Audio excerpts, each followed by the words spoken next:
శుక్లాంబరధరం విష్ణుం శశివర్ణం చతుర్భుజం ప్రసన్నవదనం ధ్యాయేత్ సర్వవిఘ్నోపశాంతయే. గంగోపాఖ్యానము. నారద మహర్షి ఇట్లు పలికెను. శ్రీమన్నారాయణమూర్తి, నీ అనుగ్రహం వల్ల మనోజ్ఞమైన పృథివీ ఉపాఖ్యానం వింటిని. ప్రస్తుతం మీరు నాకు గంగోపాఖ్యానం వివరింపడు. భారతీదేవి యొక్క శాపం వల్ల సురేశ్వరి అయిన గంగాదేవి విష్ణుస్వరూప అయిన భారత క్షేత్రానికి వచ్చనని తెలిపారు.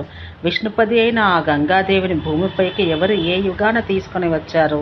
పాపాలు తొలగించినది, పుణ్యాలు కలిగించినది ఆ వృత్తాంతమంతా నాకు వివరించి చెప్పవలెను అని నారదుడు అడగగా శ్రీమన్నారాయణుడు ఇట్లు పలికెను. నారద, సూర్యవంశంలో సగరుడు అను చక్రవర్తి కలడు. అతనికి వైదర్భి, శైబ్య అను 2 భార్యలు కలరు. సత్యమునే మాట్లాడు స్వభావం, సత్యమైన విషయాలనే భావించేవాడు. సత్యయుగాన పుట్టిన ఆ చక్రవర్తికి శైబ్య అను భార్య యందు వంశవర్ధనుడైన అసమంజసుడను పుత్రుడు కలిగెను. అందువల్ల సంతానం లేని వైదర్భి పుత్ర సంతానం కావాలని శంకరుని ఆరాధించింది. శివుని యొక్క వరం వల్ల ఆమె గర్భం ధరించింది. కానీ 100 సంవత్సరాల వరకు ఆమె గర్భం అలాగే ఉంది. చివరకు 100 సంవత్సరాలు నిండిన తర్వాత ఆమె ఒక మాంసపు ముద్దకు జన్మ ఇచ్చినందువల్ల ఆమె శివుని ధ్యానిస్తూ పెద్దగా ఏడవసాగింది. అప్పుడు శివుడు బ్రాహ్మణ వేషధారియే అక్కడికి వచ్చి ఆ పిండాన్ని 60,000 తునకలుగా చేసి వాటికి జీవం ప్రసాదించెను. ఆ 60,000 పుత్రులు మహాబల పరాక్రములు, మధ్యాహ్న సూర్యుని వంటి కాంతి గలవారు. కానీ ఒకప్పుడు కపిల మహర్షిని అవమానించి అతని కోపాగ్ని వల్ల అందరూ బూడిదగా మారారు. సగరుడు అతని పుత్రులు చనిపోయిన వృత్తాంతం విని శోకంచే మరణం పొందెను. గంగానదిని భూమికి తెచ్చి తన తమ్ములను పాప విముక్తులుగా చేయాలని అసమంజసుడు 1,00,000 సంవత్సరాలు తపస్సు చేసి కాలవశాత్తు చనిపోయెను. అతని పుత్రుడైన దిలీపుడు కూడా 1,00,000 సంవత్సరాలు గంగ కొరకు తపస్సు చేసి లోకాంతర్గతుడయ్యను. తర్వాత అంశమంతుడను దిలీపరాజు పుత్రుడు కూడా గంగ కొరకు 1,00,000 సంవత్సరాలు తపస్సు చేసి కాలము నిండి చనిపోయెను. దిలీప మహారాజు పుత్రుడు భగీరథుడు. అతడు గొప్ప విష్ణు భక్తుడు, విద్వాంసుడు. ఆ భగీరథుడు గంగను భూమికి తీసుకొని రావాలని 1,00,000 వర్షాలు తపస్సు చేయగా 1,00,000 సూర్యుల కాంతి కలవాడు, 2 భుజములు కలవాడు, చేతిలో మురళి ధరించిన వాడు, గొల్లవాని వేషాన ఉన్న కిశోరమూర్తి, పరబ్రహ్మ స్వరూపుడు, బ్రహ్మాది దేవతలచే సేవించబడిన వాడు, భక్తులను అనుగ్రహించువాడు, బంగారు వన్నెగల వస్త్రం ధరించినవాడు, రత్నభూషణాలు ధరించినవాడు అగు శ్రీకృష్ణుడు దర్శనమిచ్చెను. ఆ పరాత్పరను చూసి మహాభాగవతుడైన భగీరథుడు పునః నమస్కారాలు నడిచి తన పూర్వీకులను తరింపచేయ వరం పొందెను. ఆ పరమాత్మను స్మరించగానే గంగాదేవి అక్కడికి వచ్చి చేతులు జోడించి నమస్కరించి నిలుచుండెను. అప్పుడు శ్రీకృష్ణుడు తన స్తోత్రం చేయుచు పులకించిపోయిన గంగాదేవిని చూసి ఇట్లనెను. ఓ గంగాదేవి, సరస్వతీదేవి యొక్క శాపం అనుసరించి నీవు భారత క్షేత్రమునకు వెంటనే వెళ్ళి సాగరుని యొక్క పుత్రులందరినీ పవిత్రం చేయుము. వారందరూ నీ స్పర్శ వల్ల, నీ వాయువు వల్ల పవిత్రులై దివ్యములైన శరీరాలు ధరించి దివ్య సుందరములను అధిరోహించి నా లోకమునకు వచ్చి ఎల్లప్పుడూ నాకు అనుచరులుగా ఉంటారు. గంగ యొక్క స్పర్శ వల్ల, గాలి వల్ల భారత భూమిలో ఉన్న ప్రజలు తమ పూర్వ జన్మల్లో చేసుకున్న కర్మభోగాన్ని పోగొట్టుకొని పాపాలన్నింటినీ వెడనాడుతారని వేదాలలో చెప్పబడింది. గంగాదేవి దర్శనం కంటే స్పర్శనం 10 రెట్లు ఎక్కువ పుణ్యం ఇచ్చెను. సామాన్య దినాన మౌసల స్నానం చేస్తే 1,000,000 జన్మల్లో చేసుకున్న పాపం నశించినని వేదములందు చెప్పబడింది. నానా జన్మల్లో చేసుకున్న బ్రహ్మహత్యాది పాపాలన్నీ మౌసల స్నానం వల్ల నశించును. ఇక పుణ్యదినాన గంగలో స్నానం చేస్తే కలుగు ఫలితం వేదాలు కూడా చెప్పలేవు. కొందరు నీ యందు స్నానం చేసిన ఫలితం ఈ విధంగా ఉండునని చెబుతున్నారు. కానీ బ్రహ్మాది దేవతలు సహితం నీ స్నాన ఫలమును తెలియజాలరు. ఓ సుందరి, సామాన్య దినాలలో చేయి స్నానఫలం ఈ విధంగా ఉన్నది.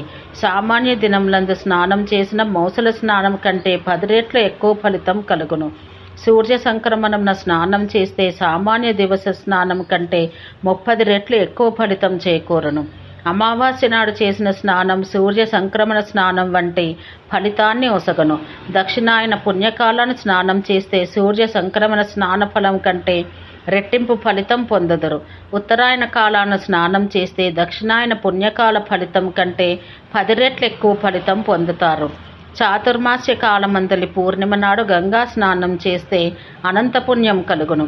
అక్షయ తదియ నాడు గంగా స్నానం చేస్తే కలుగు ఫలితం ఎంతటిదో వేదాలు సైతం చెప్పలేకపోయినవి. మన్వంతర కాలమున సంవత్సరాది సమయాన చేసిన స్నానం 100 రెట్లు ఎక్కువ ఫలితం ఇచ్చును. మాఘశుద్ధ సప్తమి నాడు, భీష్మాష్టమి నాడు, అశోకాష్టమి నాడు, శ్రీరామనవమి నాడు గంగా స్నానం చేస్తే గొప్ప ఫలితమిచ్చును. నందా నాడు చేసిన గంగా స్నానం పై వాటి కంటే 2 రెట్లు ఎక్కువ ఫలమిచ్చును. దశపాపహరమైన విజయదశమి నాడు గంగా స్నానం చేస్తే చాలా గొప్ప ఫలం లభిస్తుంది. చంద్ర సూర్య గ్రహణ కాలమున, అర్ధోదయ కాలమున గంగా స్నానం చేసిన అనంత ఫలం లభించును. కానీ విష్ణు భక్తులకు వైష్ణవులు మాత్రం ఈ ఫలితం ఆశించరు. శ్రీ వైష్ణవులు ఏ ఫలితము ఆశించరు. వారు చేయు కర్మలన్నీ నా ప్రీతికై చేస్తారు. వారు నా భక్తిని మాత్రం ఆశిస్తారు. అట్టి వైష్ణవులు జీవన్ముక్తులు. గురుముఖం నుండి విష్ణు మంత్రం ఎవరి చెవిన పడనో ఆ వైష్ణవుని జీవన్ముక్తుడని వేదములు ఘోషిస్తున్నాయి. అతడు తనకంటే 100 తరముల పూర్వులను, 100 తరముల తర్వాతి వారిని, అట్లే తల్లిపక్షం వారిని, తల్లిని, అమ్మమ్మను, చెల్లెల్ని, సోదరుని, మేనల్లుని, మేనమామను, జ్ఞానమిచ్చు గురువుని, స్నేహితుని, అతని పరివారమునంతయు విష్ణుమంత్రమును గ్రహించినంత మాత్రమున ఉద్ధరించును. అతడు జీవన్ముక్తుడు కూడా ఆగును. శ్రీ వైష్ణవుల యొక్క స్పర్శ వల్ల ఈ భూమి పవిత్రమగుచున్నది. వారి పాదధూళి సైతం ఈ భూమిని పవిత్రం చేయుచున్నది. వారి పాదోదకం కూడా ఈ భూమిని స్థానంగా చేయుచున్నది. విష్ణుమూర్తికి నివేదించని అన్నం మనం వంటిది, నీరు మూత్రం వంటిది. అందువల్ల వైష్ణవులు అనివేదితాన్నం ఎప్పుడూ భుజించరు. విష్ణుమూర్తి యొక్క పాదోదకం స్వీకరిస్తే వారి పాపాలన్నీ గరుత్మంతుని చూచిన సర్పాల వలె పరిగెత్తిపోవును. ఆ విష్ణు భక్తుల దర్శనం వల్లనే ఈ లోకాలన్నీ పవిత్రమవుతున్నాయి. శ్రీ మహావిష్ణువు యొక్క సుదర్శన చక్రం వారిని ఎప్పుడూ రక్షించును. నా గుణాలను వినుట వలన గగుర్పొడిచిన శరీరం కలవారే గద్గద కంఠంతో కన్నీళ్లు స్రవిస్తూ ఉన్న మానవులు వైష్ణవోత్తములు. వారికి నాపై మిక్కుటమైన ప్రేమ ఉండను. వారి సర్వస్వంను నాకు అర్పించి భక్తి భావనతో ఉంటారు. అట్లే ఈ సమస్త ప్రపంచం నా వల్లనే సృష్టించబడినదనియు తిరిగి నాలోనే విలీనమగునని భావిస్తారు. ఈ విధంగా శ్రీమన్నారాయణుడు గంగాదేవితో చెప్పగా ఆమె భక్తిచే వంగిన శిరస్సు కలదై ఇట్లు పలికెను. జగన్నాథ, భారతీదేవి శాపంను నీ ఆజ్ఞను, ఈ భగీరథుని తపస్సును అనుసరించి భారత భూమికి వెళతాను. కానీ పాపాత్ములు నీ నీటిలో మునిగి తమ పాపాలు పోగొట్టుకుని నాకు వదిలివేస్తే ఆ పాపాలు నేను ఎట్లు పోగొట్టుకొందును? ఈ భారత భూమిలో ఎంతకాలం నేనుండాలి? ఎప్పుడు నీ లోకానికి తిరిగి వస్తాను? సర్వజ్ఞుడా, నీవు అందరి మనోవాంఛితాలు తెలుసుకొందువు. అందువల్ల వీటిని నాకు వివరించి చెప్పుడు. శ్రీకృష్ణదేవుడు ఇట్లు పలికెను. ఓ గంగాదేవి, నీ మనోవాంఛితం నాకు తెలియను. ఇక రుద్రరూపుడు, నా అంశస్వరూపుడు అగు సముద్రుడు నీకు భర్త అగును. సరస్వతి మొదలగు నదుల కంటే సముద్రుడు నిన్నే ఎక్కువగా ప్రేమించును. నీవు నేటి నుండి కలియుగమున 5000 సంవత్సరాల వరకు సరస్వతి నదితో కలిసి భారతదేశమున ఉందువు. అంతవరకు నీవు ఎల్లప్పుడూ సముద్రునితో సంగమించుచుందువు. భారతీయులు నిన్నెప్పుడూ భగీరథుడు చేసిన స్తోత్రం చే సంతోషపెట్టుదురు. వారు కౌధుమ మహర్షిచే చెప్పబడ్డ ధ్యానము, స్తోత్రములచే నిన్ను ప్రతిదినం స్తుతిస్తారు. దానివల్ల వారు అశ్వమేధ యాగం చేసినంత ఫలం పొందుతారు. గంగా గంగా అని 100 యోజనాల దూరం నుంచి నిన్ను పిలిచిన అతని సర్వపాపములు తొలగి విష్ణులోకం పొందును. 1000 కొద్దీ పాపాత్ములు నీ నీటిలో స్నానం చేస్తే కలుగు పాపం నా భక్తులను చూడగానే నశించిపోవును. 1000 కొలది పాపాత్ముల శవాలు నీ నీటిలో వేసినందువల్ల కలుగు పాపం నా మంత్రాన్ని ఉపాసించు భక్తులు స్నానం చేసినందువల్ల తొలగిపోవును. ఎక్కడైతే నా నామగుణ సంకీర్తన జరుగునో అక్కడ పాపరహితవై నీవు ఉండగలవు. ఆ ప్రదేశం పుణ్యక్షేత్రమగును. నా భక్తుల పాదరేణ స్పర్శతో పాపి పవిత్రుడగును. అంత మాత్రమే కాక వైకుంఠమున కొంతకాలముండును. ఎవరు జ్ఞానం కలిగిన పదభక్తితో నా నామస్మరణ చేస్తూ ప్రాణాలు వదలుదురో వారు వైకుంఠానికి తప్పక వెళతారు.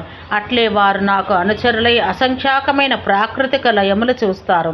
అధికమైన పుణ్యం వల్ల చనిపోయిన అతని శవాన్ని నీ నీటిలో వేసినచో అతని ఎముకలు నీ నీటిలో ఉండినంత వరకు అతడు వైకుంఠమున ఉండును. అతని కర్మలను అన్నింటినీ తీర్చి అతనికి సారూప్యమును ఇచ్చి నా సహచరునిగా ఉంచుకొందును. అజ్ఞాని అయినను నీ జలమును స్పృశించి ప్రాణాలు వదిలితే అతనికి సారూప్య మోక్షమిచ్చి నా అనుచరుడిగా ఉంచుకుంటాను. నీ పేరు తలుచుకుని బయట ఎక్కడైనా ప్రాణాలు వదిలితే అతనికి చాలా కాలం సాలోక్యాన్ని, మోక్షాన్ని ప్రసాదిస్తాను. నా పేరు స్మరిస్తూ నీ నీటిలో కాక బయట ఎక్కడైనా ప్రాణాలు వదిలిన ఎడల అతనికి బ్రహ్మకాలం వరకు సాలోక్య మోక్షం ప్రసాదిస్తాను. ఎల్లప్పుడూ నా మంత్రం స్మరిస్తూ నాకు పెట్టిన నైవేద్యం భుజించేవారు పుణ్యతీర్థంలో చనిపోయినా ఇతర ప్రదేశాలందు చనిపోయినా విశేషమేమీ ఉండదు. వారు ముల్లోకాలను పవిత్రం చేయజాలుదురు. ఆ రత్న విమానం ఎక్కిన వారు వారి బంధువులు సుదుర్లభమైన గోలోకం చేరుతారు. భక్తుల యొక్క సన్నిధి వల్ల తెలిసి తెలియక ఎక్కడ చనిపోయినా వారు పవిత్రులై అగుదురు. శ్రీమన్నారాయణుడు గంగాదేవితో ఆమె మహత్యాన్ని, శ్రీహరి పాదభక్తుల గొప్పతనాన్ని తెలిపి భగీరథునితో గంగను భక్తితో పూజించి నీ కోరికలు తీర్చుకోమని చెప్పాను. అందువల్ల భగీరథుడు గంగాదేవిని కౌతుమ మహర్షి చెప్పిన ధ్యాన స్తోత్రాలచే పూజించి పరమాత్మ ఈశ్వరుడు అయిన శ్రీకృష్ణునికి నమస్కరించెను. భగీరథుని నమస్కారాలు అందుకున్న శ్రీహరి అప్పుడు అంతర్ధానం చెందెను. నారదుడు ఇట్లు పలికెను, ఓ స్వామి, భగీరథుడు గంగాదేవిని పూజించిన ధ్యాన స్తోత్ర పూజా క్రమాలు నాకు వివరించి చెప్పుడు. శ్రీమన్నారాయణుడు ఇట్లనెను, ఉదయమే లేచి నిత్యకృత్యాలన్నీ తీర్చుకుని స్నానం చేసి ఉతికిన బట్టలు కట్టుకొని పాదాలు కడుగుకొని ఆచమనం చేసి భక్తితో పూజకు కూర్చోవాలి. తొలుత వినాయకుని, సూర్యుని, అగ్నిని, విష్ణువుని, శివుని, దుర్గాదేవిని పూజించి ఈ పూజ చేయుటకు అర్హుడవుతాడు. విఘ్నాలు తొలగటకు వినాయకుని, పాపాలు పోవుటకు సూర్యుని, తాను పరిశుద్ధుడగటకు అగ్నిని, విష్ణువును, బుద్ధి జ్ఞానాలకై దుర్గను, శివుని పూజించాలి. ఆ తర్వాత ఈ పూజకై ఉపక్రమించాలి. సమస్త పాపాలు తొలగించు కౌధుమోక్తమైన ధ్యానాధికం నీవు వినుము. గంగాదేవి తెల్లని చెంపక పుష్పం వంటి కాంతి కలది, పాపాలు పోగొట్టున్నది, శ్రీకృష్ణుని నుండి జన్మించింది, బంగారు వన్నెగల వస్త్రం ధరించినది, రత్నభూషణాలు కలది, పూర్ణచంద్రుని వలె తెల్లనైనది, నారాయణునికి ఇష్టురాలు, సత్సౌభాగ్య సమన్విత, మాలతీమాల గల కుప్పగలది, చందనపు చుక్కలతో ఉన్న సింధూర బిందువులతో అలంకృత, చెక్కిలి ప్రదేశమున అనేక చిత్రములు కల కస్తూరి పత్రములు కలది, దొండపండు వంటి పెదవులు, ముత్యాల వంటి దంతములు కలది, అందమైన ముఖం, బృహత్శ్రోణి పద్మముల వంటి పాదాలు కలది, ఆ పాదములు రత్నాభరణములు కలవి. దేవేంద్రాది దేవతలు నమస్కరించుచున్నందువల్ల వారి శిరస్సులందున్న మందార పుష్పముల మకరందములతో ఎర్రనైనది. ఆ గంగాదేవిని మునీంద్రులు ఎల్లప్పుడూ సేవిస్తారు. ఆమె మోక్షం కోరు వారికి మోక్షం, కాముకులకు స్వర్గం ఇచ్చును. భక్తులను అనుగ్రహించినది, వైకుంఠాన్ని ఇచ్చినది అగు గంగాదేవికి నమస్కరింతును. ఇటువంటి ధ్యాన పద్ధతితో గంగాదేవిని ధ్యానించి షోడశోపచారాలతో ఆమెను పూజించాలి. ఆసనం, అర్ఘ్యం, పాద్యం, ఆచమనీయం, స్నానం, అనులేపనం, వస్త్రం, భూషణం, మాల్యం, గంధం, ధూపం, దీపం, నైవేద్యం, శీతల జలం, తాంబూలం, శయ్య అనేవి షోడశోపచారాలు. షోడశోపచార పూజ చేసి చేతులు జోడించుకుని నమస్కరిస్తే అశ్వమేధ ఫలం లభించగలదు. నారద, పాపాలు తొలగించినది, పుణ్యాలు ఇచ్చినది అగు బ్రహ్మ విష్ణుల సంవాదం కౌధుమోక్త స్తోత్రం ఇప్పుడు వినుము. బ్రహ్మదేవుడు ఇట్లు పలికెను, ఓ మహావిష్ణువు, నీకు నమస్కరిస్తాను. పాపాలు తొలగించి పుణ్యాలు కలిగించు. గంగాదేవి స్తోత్రం వినదలిచి తనని బ్రహ్మదేవుడు పలికెను. శ్రీనారాయణుడు ఇట్లు చెప్పెను, గంగాదేవి శివుని సంగీతానికి ముగ్ధుడైన శ్రీకృష్ణుని శరీరం నుంచి, రాధాదేవి యొక్క శరీరం నుంచి ఉద్భవించింది. సృష్టికి పూర్వం గోలోకాన రాసమండలాన ఉన్న శంకరుని సమీపాన ఉన్నది. ఆమె కార్తీక పౌర్ణమి నాడు పుట్టింది. ఆ గంగ గోలోకాన 1,000,000 యోజనాల విస్తీర్ణంతో 1,00,000 కోట్ల యోజనాల దూరం ప్రవహిస్తున్నది. వైకుంఠ లోకాన 60,00,000 యోజనాల వైశాల్యంతో, దానికి 4 రెట్లున్న దైర్ఘ్యంతో ఉన్నది. ఆ గంగానదియే బ్రహ్మలోకాన 20,00,000 యోజనాల వైశాల్యంతో, దానికి 4 రెట్లు పొడవుతో ఉన్నది. శివలోకమున ఆ గంగానది 30,00,000 యోజనాల వైశాల్యంతో, వైశాల్యానికి 5 రెట్ల పొడవై ప్రవహిస్తున్నది. ఇంద్రలోకాన 6 యోజనాల విస్తీర్ణంతో, దానికి 10 రెట్లు ఎక్కువ పొడవుతో ప్రవహిస్తున్నది. అట్లే ఆ నది ధ్రువలోకాన 1,00,000 యోజనాల విస్తీర్ణంతో, దానికి 7 రెట్లు ఎక్కువగా ఉన్న పొడవుతో ఉన్నది. చంద్రలోకాన 1,00,000 యోజనాల విస్తీర్ణమై, దానికి 6 రెట్లు ఉన్న దైర్ఘ్యంతో కనిపించును. సూర్యలోకాన 60,000 యోజనాల వైశాల్యంతో, దానికి 10 రెట్లు ఎక్కువ ఉన్న దైర్ఘ్యంతో కనిపించును. అదేవిధంగా సత్యలోకాన 1,00,000 యోజనాల విస్తీర్ణంతో, 6 లక్షల పొడవుతో ప్రవహిస్తున్నది. అట్లే కైలాసాన 1,000 యోజనాల విస్తీర్ణంతో, 7,000 యోజనాల పొడవుతో కనిపించును. ఈ గంగానది పాతాళ లోకాన భోగవతి అని పేరుతో కనిపించును. అక్కడ 10 యోజనాల వైశాల్యం, 100 యోజనాల పొడవుతో ప్రవహిస్తున్నది. భూమిపై ఉన్న గంగను అలకనంద అంటారు. 1 క్రోసు వైశాల్యంతో, అంతే ఉన్న దైర్ఘ్యంతో భూమిపై కనిపించును. ఈ గంగానది సత్యలోకాన పాలవలే తెల్లగా ఉండను, త్రేతాయుగాన పూర్ణచంద్రుని వలె తెల్లగా ఉండను, ద్వాపర యుగాన చందనపు కాంతితో, కలియుగాన నీటి కాంతితో ఉన్నది. ఆమె యొక్క ప్రభావం గురించి వేదాలలో పురాణాలలో కనిపించును. పవిత్రమైనది, పాపాలను తొలగించినది అయిన గంగాదేవికి నమస్కరింతును. ఓ బ్రహ్మదేవుడా, గంగానది యొక్క నీటి తుంపరలే కోటి జన్మలలో చేసిన బ్రహ్మహత్యాది పాపాలనన్నింటినీ హరించును. 21 పద్మములలో ఉన్న గంగా స్తోత్రం పాపాలనన్నింటినీ హరించి పుణ్యం కలిగించును. ఈ స్తోత్రాన్ని ప్రతిదినం గంగాదేవిని పూజించి ఎవరు చదువునో అతడు అశ్వమేధ యాగ ఫలితం అనుభవించును. ఈ స్తోత్రం ప్రతిదినం ఉదయాన్నే లేచి చదివితే పుత్రులు లేని వాడికి పుత్రులు లభిస్తారు, భార్యాహీనులకు భార్య లభించును, రోగి రోగం నుంచి ముక్తిని పొందును, కారాగృహబద్ధుడు కూడా ముక్తిని పొందును. కీర్తి కావాలనుకుంటే చక్కని కీర్తి లభిస్తుంది. మూర్ఖుడైనా పండితుడై కీర్తిని పొందును. అతనికి దుస్వప్నాలన్నీ నశించి శుభం జరుగును. గంగా స్నానం వల్ల కలుగు ఫలితాలన్నింటినీ పొందును. శ్రీమన్నారాయణుడు ఇట్లు పలికెను. భగీరథ చక్రవర్తి ఈ స్తోత్రం చే గంగాదేవిని సంతోషపెట్టి ఆ నదిని వెంట తీసుకొని తన పూర్వీకులైన సాగరులు నశించిన స్థలానికి తీసుకుని వెళ్ళెను. ఆ సగరపుత్రులు గంగానది యొక్క వాయుస్పర్శ చేతనే వైకుంఠానికి వెళ్ళిరి. భగీరథుడు గంగాదేవిని భూమిపైకి తెచ్చినందువల్ల ఆమెకు భాగీరథి అను పేరు వచ్చింది. నారద, ఈ విధంగా నీకు గంగోపాఖ్యానమంతా తెలిపాను. ఇంకను నీవు తెలుసుకొనవలెనన్న విషయాలు గలవేని అడుగుమని నారాయణుడు అనెను. నారద మహర్షి ఇట్లా పలికెను. శ్రీకృష్ణ పరమాత్మ రాధాదేవి శివ సంగీతానికి ముగ్ధులై ధ్రువమైనప్పుడు ఏమి జరిగింది, అక్కడ ఉన్నవారు ఏమి చేసిరి మొదలైన విషయాలు వివరించి చెప్పుడు. శ్రీ నారాయణుడు ఇట్లా పలికెను. కార్తీక పౌర్ణమి నాడు రాధ ఒక మహోత్సవం జరిపింది. ఆ ఉత్సవ కాలాన రాసమండలాన శ్రీకృష్ణ పరమాత్మ రాధాదేవిని ఆదరించి అక్కడ కూర్చుండెను. శ్రీకృష్ణునిచే ఆదరించబడ్డ రాధాదేవిని బ్రహ్మాది దేవతలు ఋషులందరూ గౌరవించి స్తుతించిరి. ఆ సమయాన సరస్వతీదేవి శ్రీకృష్ణుని గురించిన పాటలు మనోహరంగా పాడింది. ఆమె పాటకు బ్రహ్మదేవుడు సంతోషపడి మహారత్నముల మాలికను చూడమని ఆమెకు ఇచ్చెను.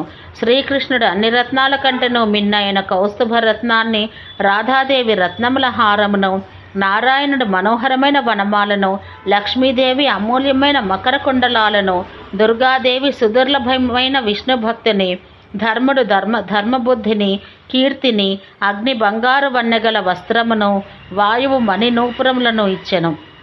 ఆ సమయాన శంకరుడు బ్రహ్మదేవునిచే ప్రేరితుడై శ్రీకృష్ణుని గురించి పాటలు పాడెను. అతని పాటలు విని దేవతలందరూ చిత్రంలోని బొమ్మల వలె నిశ్చేష్టులైరి. కొంతకాలానికి స్మృతి పొంది చూడగా ఆ స్థలమంతయో జలముతో నిండినట్లు, శ్రీహరి రాధాదేవి అక్కడ లేనట్లు కనుగొన్నారు. భగవంతుడు రాధాదేవితో జలమైనందువలన అక్కడ ఉన్న దేవతలు, ఋషులు, గోపికలు, గొల్లలు అందరూ ఏడ్చారు. అప్పుడు బ్రహ్మదేవుడు ధ్యానం వల్ల శ్రీకృష్ణుడు రాధతో కలిసి ద్రవభూతుడైనాడని, అది అతని అభీప్సితమని గుర్తించెను. అందువల్ల దేవతలందరూ పరమేశ్వరుని స్తుతించి నీ స్వరూపాన్ని మాకు తిరిగి చూపించమని, అదియే మా అందరి కోరిక అని తెలిపారు.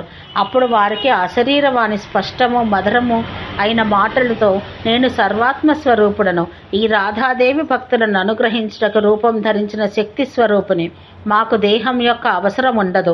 మనవులు, మానవులు, మునులు అందరూ వైష్ణవులు నా మంత్రం జపించి పవిత్రులై నన్ను చూచుటకు నా లోకానికి వస్తారు. మీకు అందరకు నా రూపం చూడవలనని ఉన్నచో పరమశివుడు నా ఆజ్ఞ పరిపాలించును.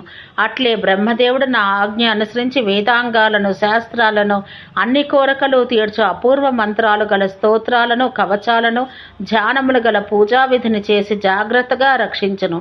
1000 జనుల్లో ఒకడు నా మంత్రోపాసకుడగును. అట్టివారే నా మంత్రంచే పవిత్రమై నా లోకానికి వస్తారు. లేనిచో అందరూ గోలోకానే ఉంటారు.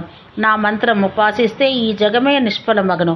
విధాత యొక్క సృష్టిలోని జనులు కొందరు భూమిపై నివసించగా మరికొందరు స్వర్గంలో నివసింతురు. మరికొందరు పాతాళ లోకాన ఉండగా ఇంకనూ కొందరు బ్రహ్మలోకాన ఉందరు. కొందరు వైష్ణవులు నా లోకాన నివసిస్తారు. ఈ విధంగా శాస్త్రరచన చేయుదునని పరమశివుడు ఈ దేవతల మధ్య ప్రతిజ్ఞ చేసినచో నా రూపును మీరు చూడగలరు అని ఆకాశవాణి దేవతలతో పలికెను. ఆకాశవాణి మాటలు విని జ్ఞానేశుడైన పరమశివుడు గంగ నీటిని చేతిలో పట్టుకుని విష్ణుమాయకు సంబంధించిన మంత్రాలతో వేదసారమకు శాస్త్రం చేయుదునని ప్రతిజ్ఞ చేసెను. ఈ గంగ నీరును పట్టుకొని ప్రతిజ్ఞ చేసి తద్భిన్నంగా ప్రవర్తించిన మానవుడు బ్రహ్మ బ్రతికి ఉన్నంత వరకు నరకమున ఉండనని దేవతలందరి ముందు ప్రతిజ్ఞ చేయగానే శ్రీకృష్ణ పరమాత్మ రాధాదేవితో అక్కడ ఆవిర్భవించను. దేవతలందరూ రాధాదేవితో ఉన్న శ్రీకృష్ణుని చూసి మహానందంతో తిరిగి ఉత్సవం చేసుకొనిరి. ఆ తర్వాత శంకరుడు వేదసారమగు శాస్త్ర రచన చేసెను. ఈ విధంగా గంగాదేవి గోలోకాన రాధాకృష్ణుల నుంచి పుట్టినది. ఆమె భక్తి ముక్తిని కలిగించినది. శ్రీకృష్ణ స్వరూపిణి అయిన ఈ గంగాదేవి సమస్త జనులచే పూజలు అందుకొన్నది. ఓం శాంతి శాంతి శాంతి.